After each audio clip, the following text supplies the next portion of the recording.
Welcome to the deep dive. Today, we're getting stuck into a really foundational text for anyone working in UK finance. We're talking about the FCA Handbook. Now, I know financial regulation can sound a bit dry, maybe intimidating, but honestly, this document, it's basically the backbone of the whole industry. Every advisor, every compliance officer, senior managers, they live by this thing. So our mission today is to unpack it a bit. What's its real purpose? How's it structured?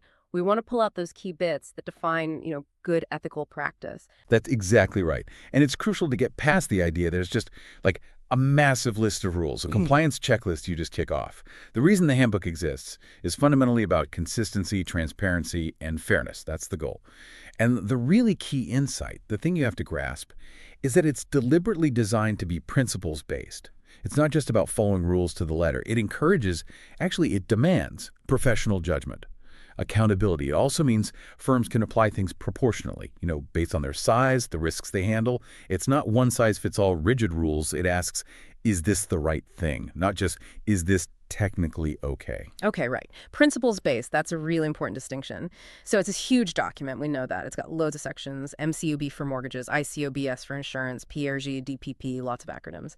But for today, to really get the core of it, we're going to focus on what you could call the three sort of foundational layers, the ones that really shape how things operate day to day. Exactly. Let's start right at the top, the absolute heart of it, which is PRI and the principles for businesses. Think of these as the ethical bedrock. There are 11 of them, high-level standards, and every single authorized firm has to meet them, not just sometimes, all the time. And they are, as you said, deliberately broad. That's what gives them their power, actually. They force you to think, to interpret. Just look at a couple of them. Principle 1, integrity. Pretty simple, right? Conduct your business honestly. Principle 2, skill, care, and diligence. Basically, be competent. Do your job properly. And the ones that really bite when it comes to client relationships, I'm thinking Principle 6, that's the big one. Pay due regard to the interests of its customers and treat them fairly. That's TCF, treating customers fairly, isn't it?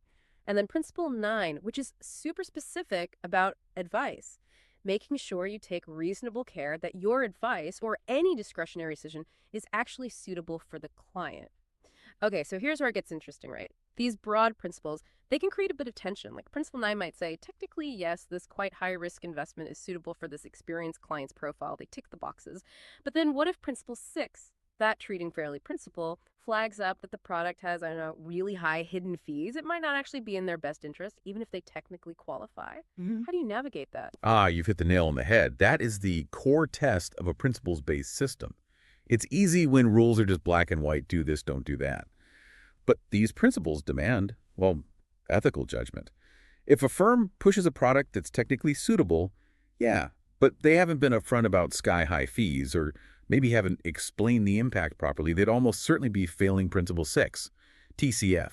The FCA expects you to live up to the spirit of the principle, the outcome for the customer. It's not just about the letter of a specific rule. That's the difference between real professionalism and just, box ticking. Right. So PRIN sets the ethical compass, the high standard, but just having a map isn't enough. You need the vehicle, the structure to follow it. And that brings us neatly to the second layer, SYSC. Okay, let's talk SYSC. That stands for Senior Management Arrangements, Systems, and Controls. Quite a mouthful. This layer takes us from the high-level ethics of PRIN into, the operational side of things. The firm's internal structure, its governance, how it actually runs itself. Exactly. And SYSC is absolutely critical because the FCA understands that regulatory problems, they rarely start just because of one bad Apple advisor. More often, they stem from weak internal controls, maybe unclear responsibilities, poor oversight. SYSC is there to set clear expectations for how firms should be managed. Think clear reporting lines, effective risk management systems, proper compliance checks, all that internal plumbing. And probably the biggest piece within SYSC, certainly in recent years, is the Senior Managers and Certification Regime, SMCR. Heard a lot about that. For the senior people in a firm, this is huge. It basically pins personal accountability onto specific individuals for key areas of the business. So things like financial crime, compliance oversight, maybe IT security. There's a named senior manager who is personally on the hook if things go wrong in their area. So it stops that old excuse of, I didn't know that was happening. If there's a failure, the regulator doesn't just look at the firm as a whole. They can point to a specific senior manager who held that responsibility. That's got teeth, hasn't it? How does that filter down to, say, an individual advisor working day to day? Well, it fosters a culture of operational discipline, really. SYSC requires firms to have robust systems for things like record keeping. Everything needs to be auditable. It mandates proper staff training, ongoing CPD continuous professional development, and clear ways to report issues or potential breaches internally. So for you as an advisor, SYSC means you have to keep those detailed client files. Make sure they tell the full story. Keep your CPD up to date. Know the procedures. SYSCR reinforces that everyone, at every level, understands their piece of the compliance puzzle and how it fits together. Got it. So PRIN gives us the why, the ethical goals. SYSC sets up the how, the firm's structure and accountability to meet those goals. Now, let's get down to the real nitty-gritty, the rules that directly shape client interactions. Right, we've arrived at COBS, the Conduct of Business Sourcebook. This is the part of the handbook that advisors probably interact with most directly, isn't it? It covers all that stuff around investment advice, arranging deals and investments, how you actually talk to and deal with clients. Yes. COBS is where those high-level principles from PRIN get translated into much more detailed, actionable rules. It's a practical application. It covers several really critical areas. First up is client categorization. This is fundamental. Before you do anything else, you have to figure out, is this client retail, professional, or maybe an eligible counterparty? And why does that matter so much? Because the category dictates the level of protection they get under the rules. Retail clients, they get the highest level of protection. Think detailed disclosure requirements, access to the financial ombudsman service if things go wrong. Professional clients, who are assumed to know more, well, they get fewer mandatory protections under COBS. The rules are less prescriptive for them. Makes sense. Then the second big area, and this gets a lot of regulatory attention, is suitability of advice. This isn't just a quick chat, is it? It requires a really thorough assessment of the client's situation, their knowledge, their experience, financial position, what they're trying to achieve, how much risk they can actually stomach. Absolutely. Forensic is a good word for it. And it's not just about asking the questions. It's about documenting that the recommendation logically flows from that information. You need to show you're working, essentially. Why does this specific advice make sense for this specific client, given everything you know about them? If it doesn't stack up, it fails the suitability test. And COBS also mandates detailed rules on disclosure and transparency, making sure clients get clear, fair, not misleading information about costs, risks, any potential conflicts of interest. That ties straight back to Principle 7, clear communication. And we shouldn't forget best execution either. That's tucked away in COBS too, isn't it? The requirement for firms to actually take sufficient steps to get the best possible result for their client when executing trades. It's not always just about the headline price. Exactly. It considers price, yes, but also costs, speed, the likelihood of the trade actually happening, settlement, all those factors. It really shows how COBS aims for integrity right down to the mechanics of a transaction. So you see how it all links.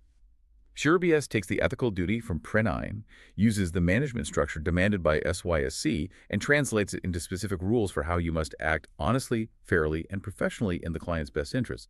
It's designed as a coherent system. Okay, so we've covered that core triangle, PRIN, SYSC, COBS. That gives us a really solid understanding of the foundations. But the handbook, as we said, is huge. It goes much wider, covering specific products and procedures too. Worth just touching on those. Yeah, briefly, it's good to be aware of them.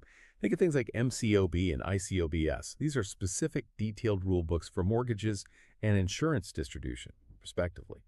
Given how significant those markets are for retail customers, they need their own very specific rules to prevent mis-selling and ensure proper advice. They echo the principles of PRIN, but get into the real weeds for those products. Then you've got sections like PRG, the Perimeter Guidance Manual. This is really useful because it helps firms figure out if what they're doing actually counts as a regulated activity. Where's the boundary? Is publishing general market commentary regulated advice? Is introducing clients regulated? PRR helps clarify that line, determining if you need FCA authorization in the first place.